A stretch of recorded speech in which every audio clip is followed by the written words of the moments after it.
Good morning. I'm going to just go ahead and let you know I have been struggling for the last few days with a cough and sinus stuff. So I've got 2 cough drops in my mouth to make sure I don't make it through this. So if it comes flying out at you guys up here on the front and hits you, then just pick it up and hand it back, okay? I'll need it. We have been in a study for the last couple of weeks talking about the idea of rebuilding godly homes. And we've kind of attacked it from the foundation up. We looked at the foundation the first week. Last week we talked about the wiring or the power that's within the family and how that has to do with love. But we all know, especially in our day and time, many homes today, we do all we can to build them and erect them in a way that they're protected. For example, how many of you have an alarm system in your house? Okay, good number. How many of you have locks on your doors? Yeah, okay, everybody. How many of you have firearms in your home? How many of you have firearms on you now? No, I'm not going to ask you that. But I know some of you do. Excuse me. We do that to protect. We do that to protect our homes. And that's why I told the kids this morning, their word to remember today was about protection. But there's really no way I could do a series on family, especially in our world today, without tackling an issue that is probably of the greatest influence in our world today, in our society today. And it's a dirty word. It's called technology. And we all know that it's there. It's just something that it's a reality of our lives. And I know I have said it, and I know many of you have said it. And, you know, when it comes to technology and all the stuff that's going on in our world today, many of us will have said it, oh, I wish we could go back to simpler times, right? Anybody ever said that? Wish we could go back to the way things used to be, you know? And I say that, and then I think, no, I don't. No, I really don't. You know, for example, y'all know I got a limp. I got a problem with my knee.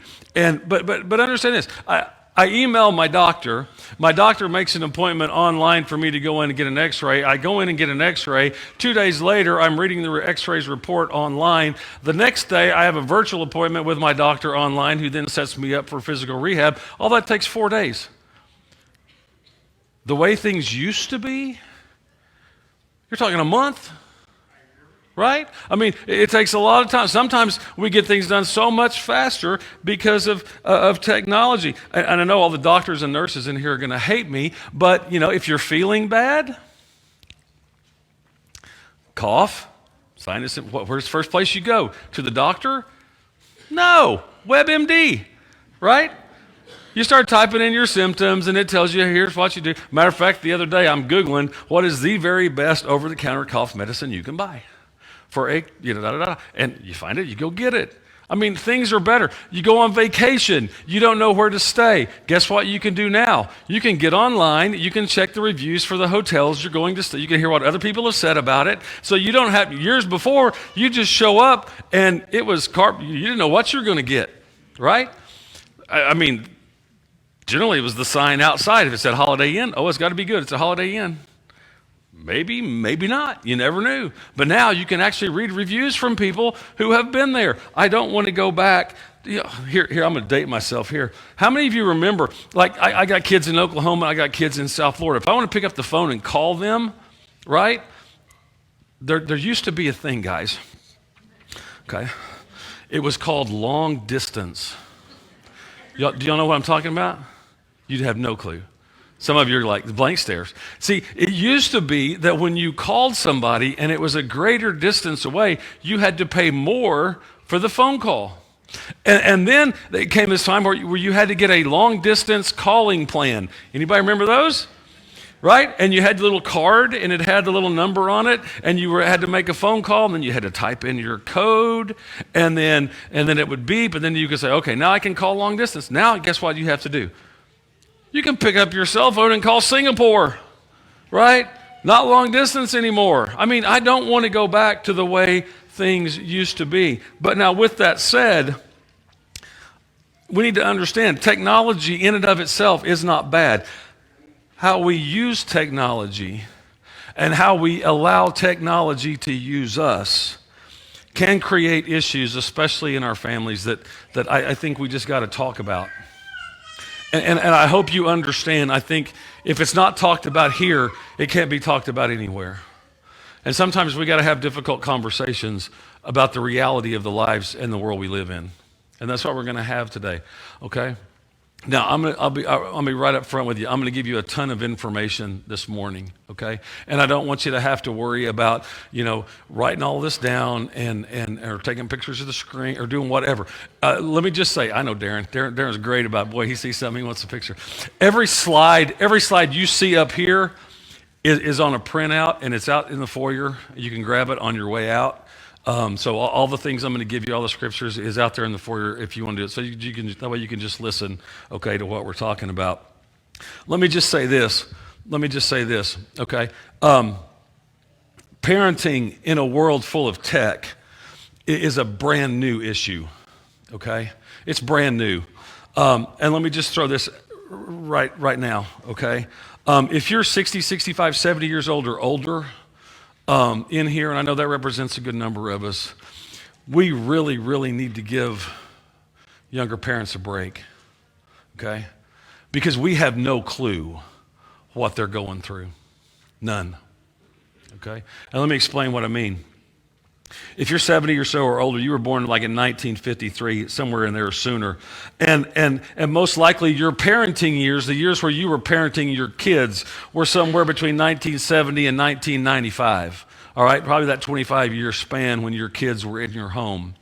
Okay, and the greatest technological advancement you had to overcome from 1970 to 1995 was moving your television from 3 channels to 40 if you had premium cable. I mean, that was literally about it. There was really no change. And as a result, you could watch how your parents parented, and then you could model your parenting style off of how they parented, because the issues they felt, they went through, you went through as well. Okay? But understand this, that smartphone that everybody's got now wasn't even introduced until 1992. It was the IBM Simon. It cost $1,100 brand new. All right? The internet wasn't even made public until 1993. The first iPhone didn't show up until 2007. The first iPad, like I'm holding, didn't show up until 2010. And everything has been changing at flank speed ever since. So all of this technology that has infiltrated our world hasn't even been around since, from 1995 forward. So what we learned, a lot of us, parenting in those earlier years, doesn't even apply today. So we can't say, well, if you just do it like I did it, sorry, it doesn't work. Because you never went through what parents today are going through as it relates to technology and its use. Okay, with that said, we've already looked at the biblical foundations from Deuteronomy 6. We looked at that the first week. Then last week we went to Ephesians 6 and talked about how love is what ties it all together. Okay? Today I really want to focus in on this premise that technology, and don't get me wrong, I'm not trying to tell you that technology is bad, okay? Not what I'm saying at all. I love it, as a matter of fact. Here's the verse I want you to key in on and remember, okay? And you need to memorize this one. You need to highlight it. You need to post it all over your house. You need to do whatever you need to do. All things are lawful for me, Paul says. All things are lawful for me, but not all things are helpful. All things are lawful for me, but I will not be dominated by anything. And this is a premise I want to focus in on, in this idea of technology, especially in your home.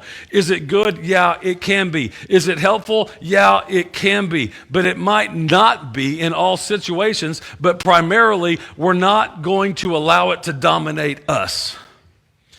The technology we have are tools that we use. We are not used by them.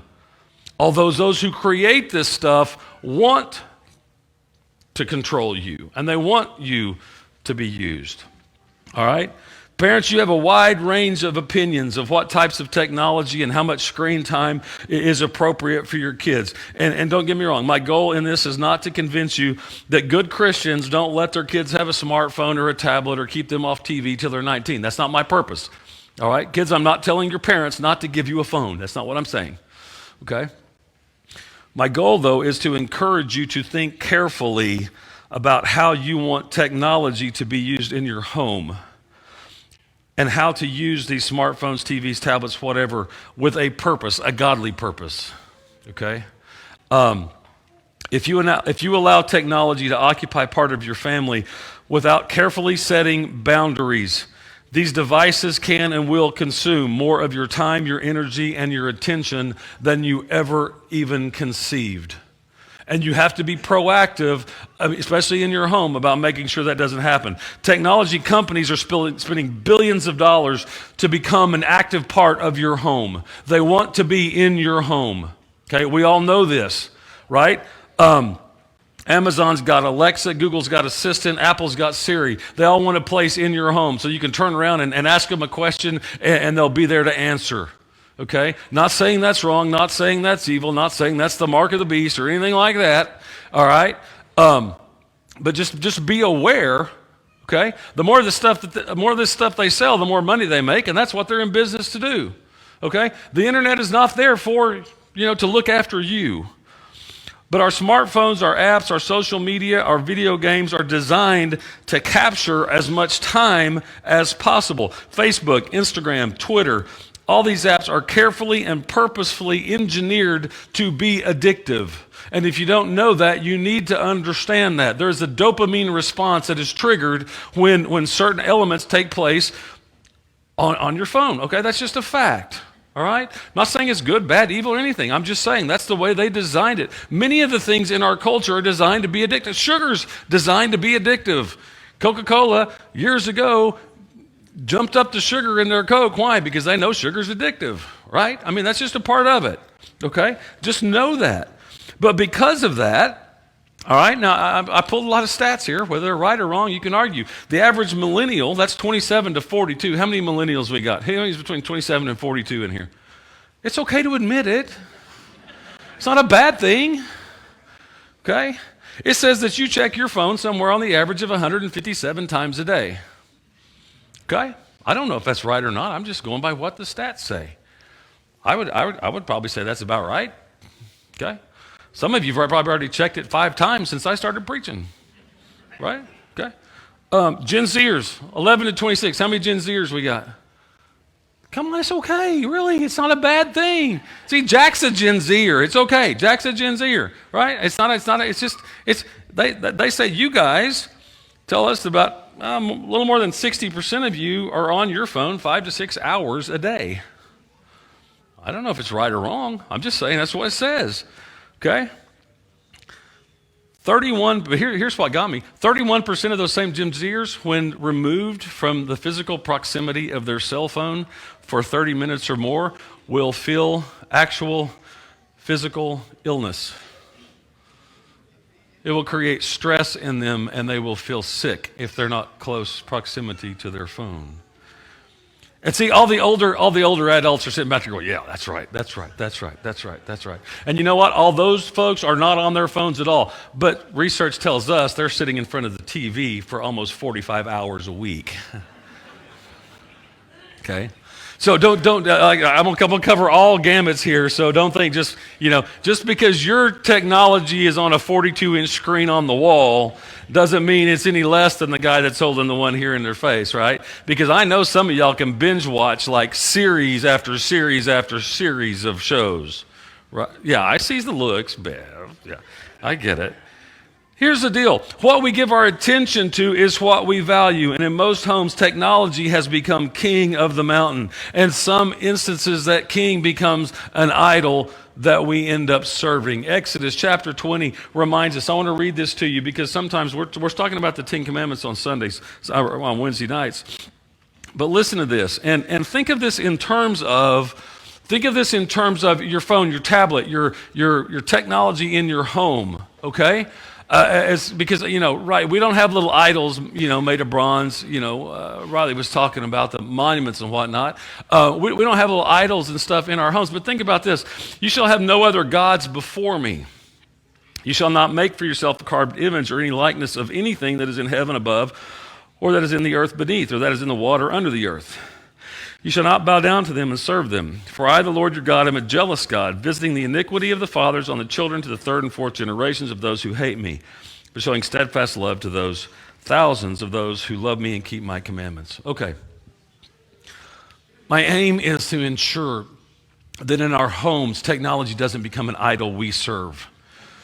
But that the things that we have been blessed with, the technology that we have, can be used for our benefit, for our good. We use it instead of it being used by us. And as parents, you gotta make active choices about technology. You don't let your kids' classmates, you don't let the latest trends, you don't let surrounding culture dictate how much of your family's attention is devoted to this stuff. Andy Crouch, in his book, The Text-Wise Family, said this.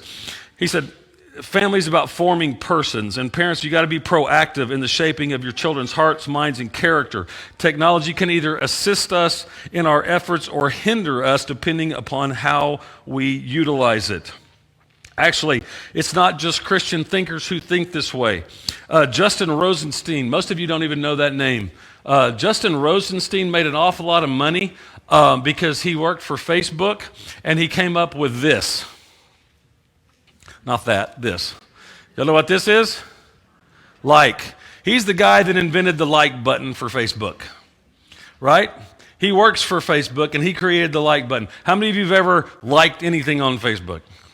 Right, we all have. Yeah, well, Rosenstein's the one who created it. Here's what he said. These are our lives, our precious, finite, mortal lives. And if we're not vigilant, computers and mobile devices will guide our attention poorly. Here's the guy that works for the company that wants you to look at it. He's saying, listen, I even recognize that this is a poor guide for how you live your life. So what are we going to do? All right, I'm going to give you 3 things. And they're not always going to be easy, and some of it's going to be difficult, but I got to say it because I love you, and I love your kids, and I love your families, and there's some things that just got to be talked about, and we just got to talk about them, all right? I don't know how else to put it. The first is simply this. Watch your own use of tech, okay? Our children have become jealous of their parents, of us, because we're sitting around looking into these glowing black mirrors all the time. And we're constantly focused on them, then they will be constantly focused on them. They're watching us and they're making judgments about what is valuable. And if your phone, your tablet, whatever is what's most valuable to you, it will teach them that should be most valuable to them as well. Okay? So watch your own use. Children will mimic what their parents do. How many of your little ones, how many of your little ones have a toy cell phone? Right? I mean, that's one of the very first things they get, even when they're little. They want a cell phone. Why? Because that's what parents have. Daddy's got it in his hand all the time. Mama's got it in her hand all the time. Then I got to have one in my hand all the time. Exactly. Be careful. They will develop bad habits that we are modeling, such as checking our phones while in the middle of a conversation with somebody else. Okay? Ask yourself a few questions. What does my current technology use communicate to those around me, such as my spouse, my children, my friends? What does it tell them about you? Okay? Maybe nothing, but it may tell you an awful lot about you. Okay? How about this one? How much of my day is consumed by social media, checking the news, playing games, watching videos, etc.? Again, all of these are out there on the handout, so you don't have to write them down. All right? Do these things help me be a better person? Or do they leave me drained, distracted, or distant from those around me? Okay? Does my use of technology free up my time for things that are truly meaningful, or does it consume my time and prevent me from accomplishing the most important things? One of the biggest things I've got against tech in the world today is everything about it is supposed to be geared to help us save time, right? It's supposed to be quicker, it's supposed to be faster, it's supposed to help us move forward. You know, we can do things, we don't have to cook anymore. We call in an order, we don't have to go pick it up anymore. We call an Uber. All of this saves time. Everything saves time. I don't have to make appointments. I can do it online. I don't have to go to the doctor. What are we doing with all the time we save? You ever think about that? I mean, we talk about how busy we are, and we talk about how stressed we are, and we talk about how everything's compacted, but we've got all these devices that save all of this time. All of the time we've saved, what are we doing with it? Generally spending more time trying to save more time online. Okay? It's a vicious cycle. Okay? But watch your use of tech. Again, I want to keep this in front of you. All things are lawful for me, but not all things are helpful. All things are lawful, but I will not be dominated by anything. Man, that's a phrase you need to underline because it doesn't just apply to a tech, it applies to every area of your life. The only thing you should be dominated by is Jesus Christ. Allow him to dominate your life. If anything else is dominating your life, then you're in the wrong spot. All right, secondly, let's move on. Decide when and how your children or your child accesses tech. I'm sorry, guys, you're going to hate me, but that's okay. I love you, okay? Here's the thing. Decide when and how your children should have access to a computer or a tablet. There is no magic age. I'm not going to say that. All right? But there are some areas you need to understand affect your kids and their use of tech when you give it to them. One is developmental concerns. Okay, research is now coming out. Again, these things weren't even out until 1995, so we don't have a whole lot of time to see the effects on kids and their use of it. But research is showing that regular tech use can actually rewire the processing centers of your brain that affect the way kids process information, and usually in a negative way, not a positive way. They get information so rapidly and so fast that it actually rewires how they think, okay? The second is maturity, okay? Can you actually trust your child to obey the rules you set for those devices? You give a 6-year-old a smartphone. You give a 9-year-old a smartphone. Can you trust their maturity level to know where and when and what to do and what not to do? Can you trust that? That's one of the things you have to consider. Okay. Moderation. How much time will you allow to take place? Is it 30 minutes? Is it an hour? Is it 2 hours? Whatever. That's for you to decide. But you need to set boundaries, which we'll talk about in just a minute. And that's the third category, boundaries. Okay. What sort of use will you allow and not allow? How will you monitor that activity? How will you guard their hearts and minds for illicit content? And trust me, there is so much illicit content, which we're going to talk about. You say, why do I need boundaries? I'm going to give you one example, internet pornography, okay? And I know this, you probably didn't want to hear about this in church, but again, if we can't talk about it here, where can we talk about it? It is a problem. It is a huge problem. And when I say huge, I can't tell you how big a problem this is. And I can guarantee, and I'm not pointing fingers, I'm not saying anything, but statistically, I can almost guarantee that over half of you in here have participated in it. Okay? Seen it, watched it, downloaded it, observed it, whatever. Statistics say that's just the way it is. All right? The average age of a child's first exposure to internet pornography is 9 years old. 9. And yes, what I'm going to tell you today, I'm going to shock you and I'm going to scare you, I hope. Okay? I hope. That's my point. Because this is real. And it's sinful. And it's dangerous. And it's highly addictive. And it's devastating. It's devastating towards people's lives. It's devastating towards people's relationships. It's devastating towards people's understanding of men and women as they move forward into marital relationships. It is killing relationships all over this world. And the numbers don't lie, but they're staggering. They're staggering. For example, the porn industry's annual revenue is more than the NFL, the NBA, and the Major League Baseball combined. You take the money made off of NFL today, Major League Baseball with the World Series, and basketball. You combine all the revenue from that, and internet porn makes more money than them. They make more money than ABC, NBC, and CBS do combined. This is a real problem, and it affects even people in the church. Okay? But it's also one of those things that we just don't like to talk about. Okay? But as we talked in our class, we can not talk about it all day long. Doesn't mean it's not there. Okay? Porn sites receive more website traffic in the U.S. than Twitter, Instagram, TikTok, Netflix, Pinterest, and Zoom combined. You think about how many people are on Instagram and Facebook? Yeah, in a day. It's staggering. It's staggering. And here's the other thing that we don't talk about. It seems like a victimless crime. There's just pictures or whatever. But here's the thing. Almost 70 to 80% of the people portrayed in these things are victims of sex trafficking that is taking place all over, that is just escalating on a global scale. Okay? And young girls and young boys are being pulled into this and used. And why? Well, it's making money for somebody, huge amounts. Pornhub estimated that in 2019, this is 5 years ago, okay, 12,500 gigabytes. Now, I'm not a tech guy, but to me, 12,500 gigabytes, that sounds like a lot, right? Uploaded to the site every minute. Somebody's producing this stuff. Enough to fill the memories of every smartphone in the world. Okay? This is a huge problem. Enough porn was watched in 2016 on this one website that all the data would fill 194 million USB sticks. That's enough USB sticks to stretch all the way to the moon and back. And that was in 2016, and that's one site. Okay? According to a 2021 study, 1 out of every porn title shows the first-time visitors to porn sites described acts of sexual violence. You wonder how this stuff's perpetrated. People are watching it.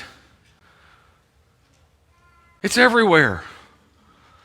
Teen is the most common word used in the titles. What does that tell you, parents?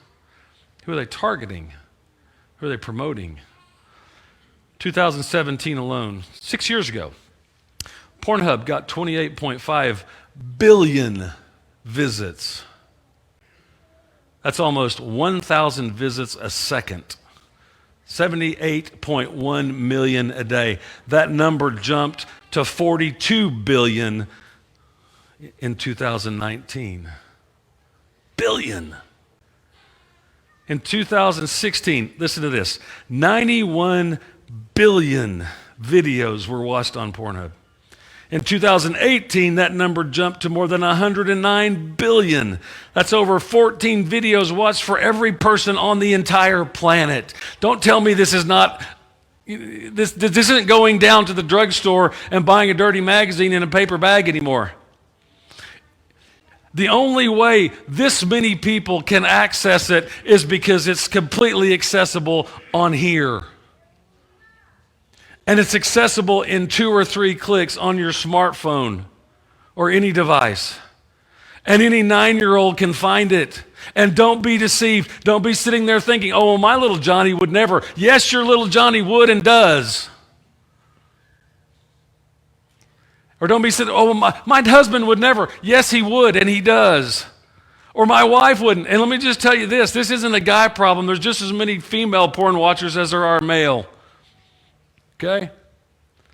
This is real. This is real life, folks. And we can sit in here and insulate ourselves and say, well, it doesn't affect us and lie to ourselves, but the reality is it does. It does.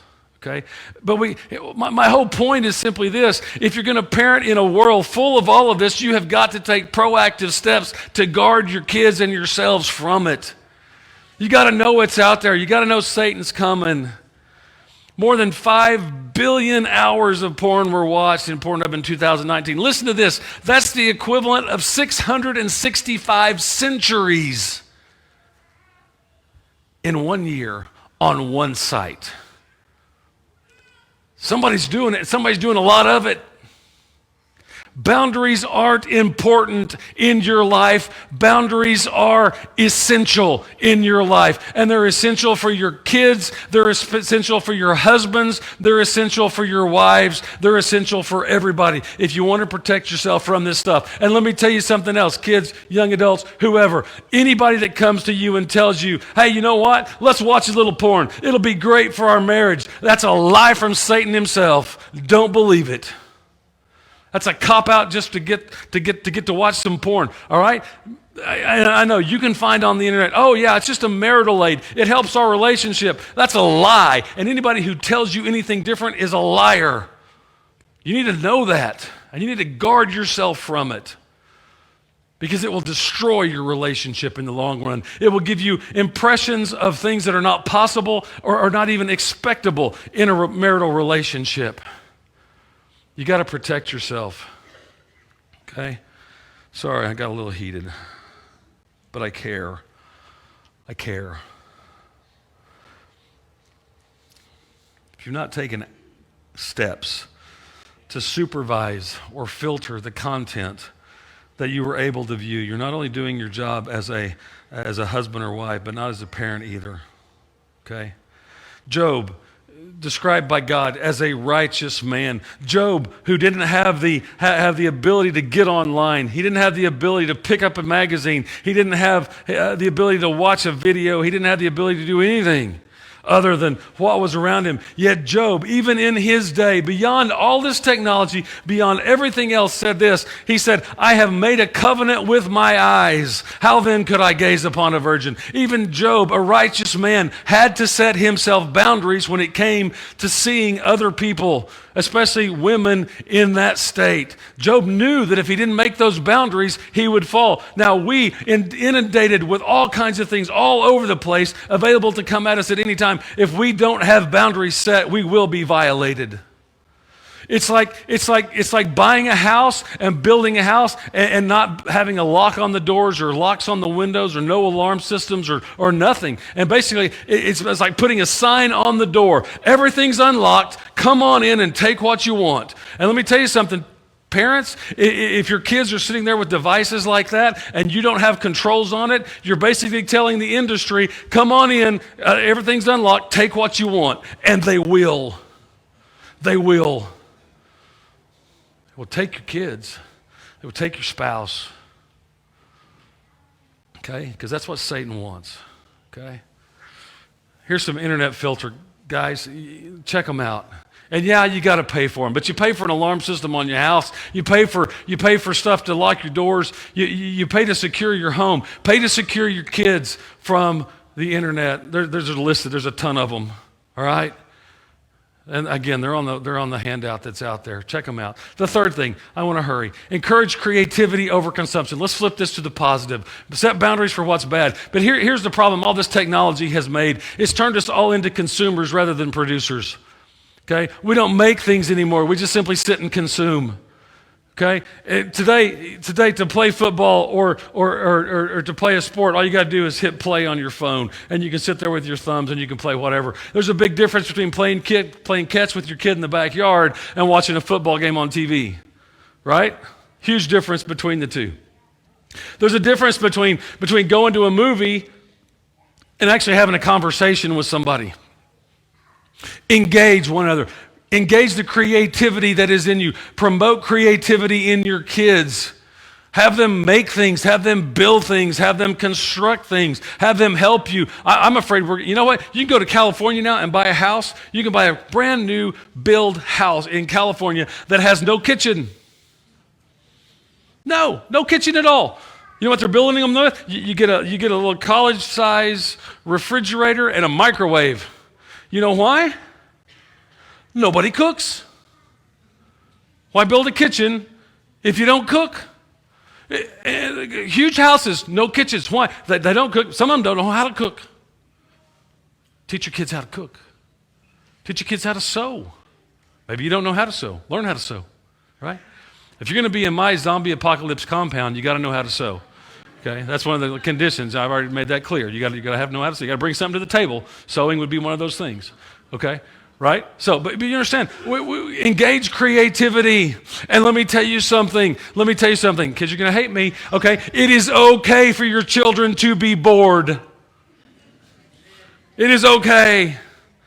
But I got to tell you something, kids. The very last thing that ever came out of my mouth around my daddy was, I'm bored.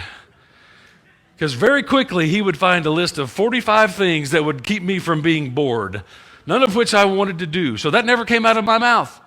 Boredom is okay because boredom generates creativity. Creativity then engages the mind. It's a whole lot better for them to be bored than hand them a tablet and say, here, click, punch, whatever.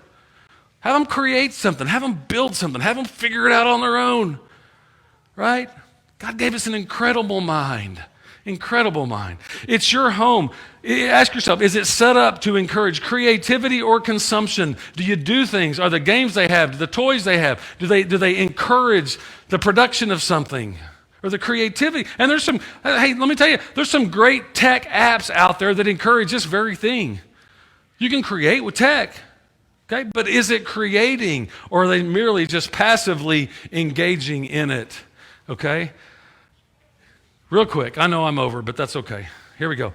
I'm going to give you some suggestions. These are just suggestions. These are just from me, and you can hate me or not, but that's okay. All right? Here you go. Consider taking a tech Sabbath on Sundays. Doesn't have to. I know all you NFL guys are saying, there's no way we can do that on Sunday because I haven't have football. And we can't do it on Saturday because that's college football. Yeah, I get it. But at some point in time, you got to make a choice. Is my family more important than my sports addiction? Right? Take a day off from the tech. Implement a 1-hour period each day where you and your family avoid screen time and instead focus on connecting with each other. How many of you still get together around the table for at least one meal a day? Dinner. Not very many. Maybe you should start doing that first. Okay? But when you come to the table, leave a basket and say, hey, no tech at the table, no phones at the table, whatever. Okay? So you can actually talk to one another. Okay? 3, consider getting an old-fashioned alarm clock and charging your phone away from your bedstand. Why? This is for you adults.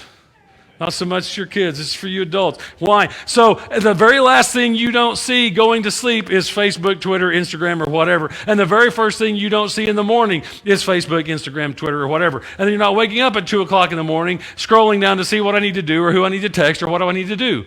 Right? Who's controlling who? We're puppets at the end of a string. That little black mirror keeps shining in our faces and we just can't get away from it. It's got to be there. We can't live without it. Now to the point where we can't even drive anywhere without talking or facing or all that other stuff at the same time, right? And you know what? I'm sitting here going, you know what? For thousands of years we survived without them, but now it's like we can't even breathe without them, right? Who's controlling who? All right, number 4, never give child unsupervised access to the internet. Never give any child unsupervised access to the internet. Never give any child unsupervised access to the internet. Have I made myself clear? Okay, I'm sorry, but I'm not. It's your parents' job to protect you. And Satan comes right through those things. Honor them when they do. Don't balk at them when they do.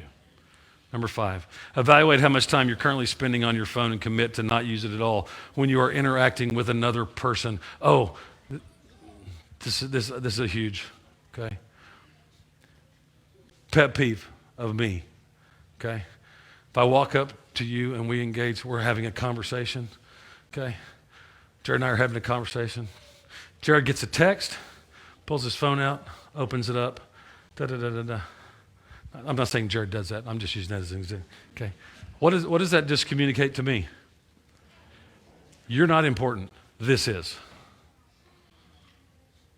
Kids, somebody walks up to you and is talking to you. You have your phone in your hand. Put it in your pocket. Engage with whoever's engaging you. Parents, do the exact same thing. Never stop a conversation with a person, a human being you have in front of you. Never interrupt that for your phone. It communicates to them they are less important. Okay? I still do it sometimes. I'm guilty of it. Because we are all so wired to grab it. We hear those little dings and those little clicks and all this whatever, and it's that dopamine response. It clicks in. It's like, got to figure it out.